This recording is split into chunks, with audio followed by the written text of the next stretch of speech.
Hello प्यारे बच्चों, welcome back to organised knowledge channel. और आज की जो वीडियो है उसमें हम डिस्कस करेंगे assessment worksheet 3-4 class 9th social science की। बच्चों ये वर्कशीट है जो आपके लिए 18 अगस्त 2021 के लिए शेड्यूल की गई है। आज की जो वर्कशीट है बच्चों वो आपकी असेसमेंट वर्कशीट नंबर 3 है।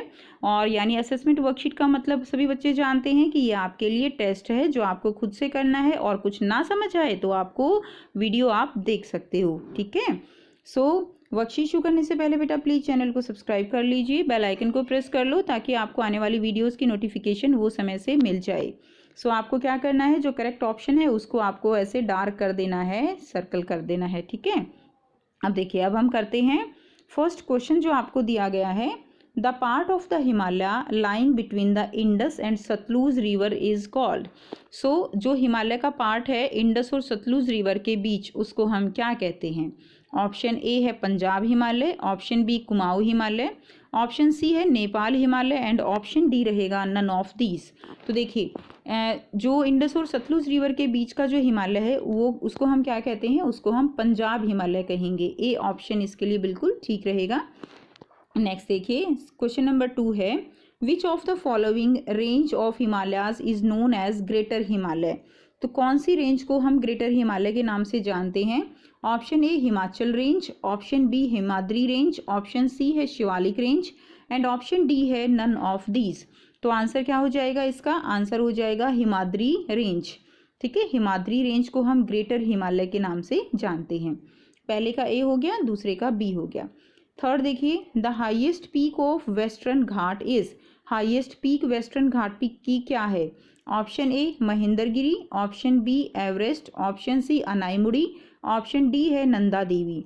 तो हाईएस्ट पीक हमने पढ़ा था, वेस्टर्न घाट की हाईएस्ट पीक है Anaimudi. C option is right. Number 4, the plains formed by the deposition of older alluvium which resemble terrace like structure is called।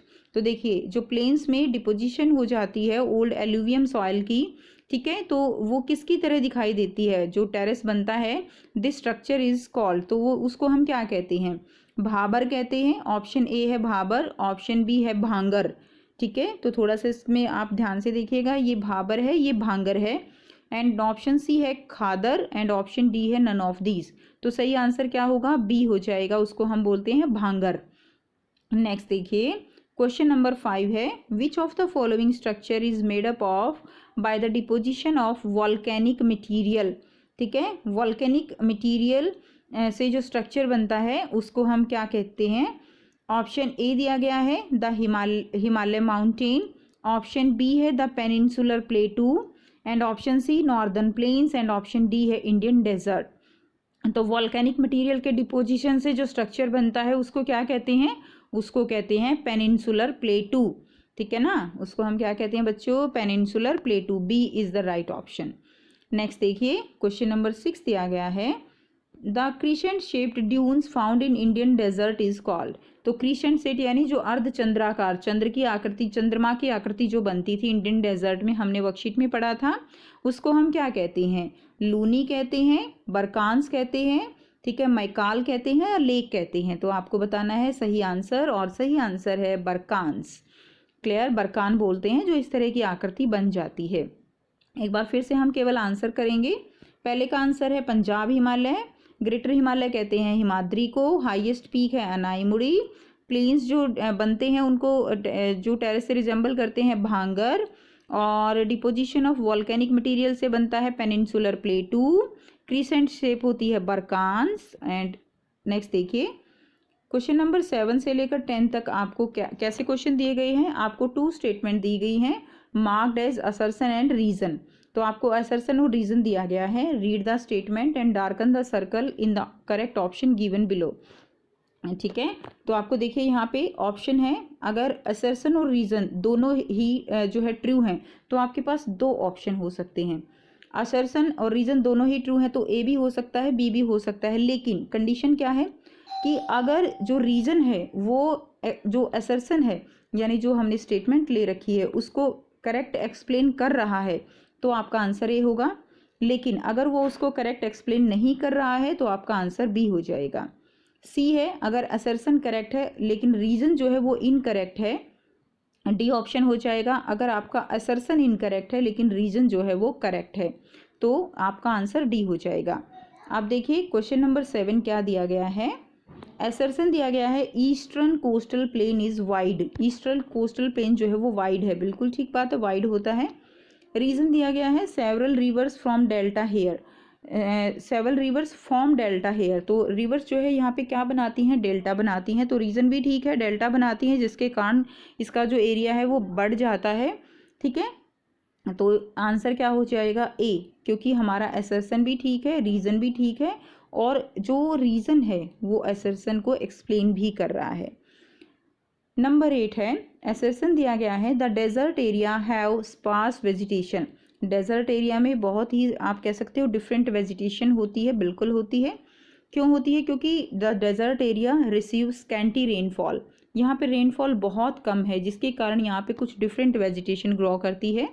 तो आंसर हमारा ए हो जाएगा क्योंकि हमारा असर्शन भी ठीक है और उसकी एक्सप्लेनेशन भी ठीक है। अब देखिए नंबर 9 करेंगे। असर्शन दिया गया है the northern plains of India is densely populated area. ये हमने वर्कशीट में पढ़ा था कि जो नॉर्दर्न प्लेन्स एरिया होते हैं वो डेंसली पॉपुलेटेड हैं, बहुत ज़्यादा पॉपुलेशन है। वहाँ पे ज़्यादा पॉपुलेशन का रीज़न क्या है? The northern plains of India is flat, एक तो वहाँ की लैंड फ्लैट है, and formed by the alluvium brought by the reverse. तो रिवर्स जो एल्यूवियम अपने साथ लेकर आती हैं उनसे वो एरिया बना हुआ है। अब इसके कारण क्या होता है, वहाँ की जो सॉइल है वो एग्रीकल्चर के लिए बहुत अच्छी है, बहुत फर्टाइल है वो सॉइल, जिसके कारण वो एरिया जो है डेंसली पॉपुलेटेड है। तो सही आंसर क्या हो जाएगा इसका? ए ही इसका सही आंसर हो जाएगा। क्वेश्चन नंबर 10 करेंगे। असर्शन दिया गया है the प्लेटू area of India is very rich in mineral deposit. तो जो प्लेटू एरिया है इंडिया का वो उसके अंदर बहुत सारे क्या हैं, मिनरल डिपॉजिट हैं, उसके अंदर मिनरल्स हैं। तो बिल्कुल ठीक बात है, मिनरल्स हैं। रीज़न क्या है? It is formed by the deposition of alluvium brought by the reverse. ये तो गलत है, डिपोजिशन ऑफ एल्यूमिनियम से तो नॉर्दर्न एरिया बनता है, ठीक है ना, तो नॉर्दर्न प्लेन जो है, तो ये गलत हो गया। तो देखिए ए हमारा ठीक है और आर हमारा इनकरेक्ट है। तो हमारे पास ऑप्शन सी का ऑप्शन है, तो इसका आंसर हमारा क्या हो जाएगा? इसका आंसर हमारा सी हो जाएगा। क्लियर है? तो हम एक बार फिर से देख लेते हैं। 7 का आंसर ए, 8 का आंसर ए, 9 का आंसर ए और 10 का आंसर है हमारा सी। तो ये थी आपकी आज की वर्कशीट बच्चों, एसएसटी की असेसमेंट की। आई होप सभी बच्चों को क्लियर है और सभी ने पहले खुद से किया है। और अगर आपको वीडियो अच्छी लगी तो लाइक कर दीजिए, शेयर कर दीजिए, चैनल को सब्सक्राइब कर लीजिए। So thanks for watching. मिलते हैं नेक्स्ट वीडियो में नेक्स्ट वर्कशीट के साथ। Take care.